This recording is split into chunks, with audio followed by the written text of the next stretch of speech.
Welcome to Part 1's WordPress Security and SEO course. In this part, we'll look at many different aspects of SEO.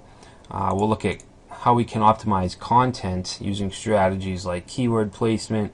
We'll look at how to write quality content with headings, SEF URLs, which are search engine friendly URLs, image and video optimization, and we'll even look at rich snippets in schema.org. We'll also take a look at server and file optimization using the .htaccess file. We'll learn how to do 301 redirects, robots.txt file, which will allow us to block the search engine bots from certain parts of our site, especially the admin parts.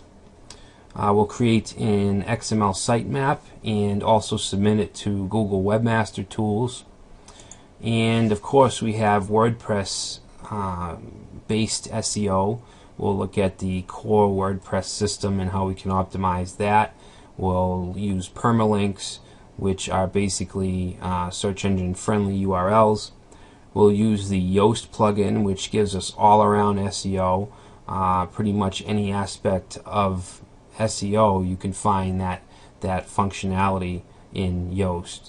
We'll look at how to create optimized WordPress posts, social networking and bookmarking plugins, and we'll even look at the comment system and see how we can optimize that.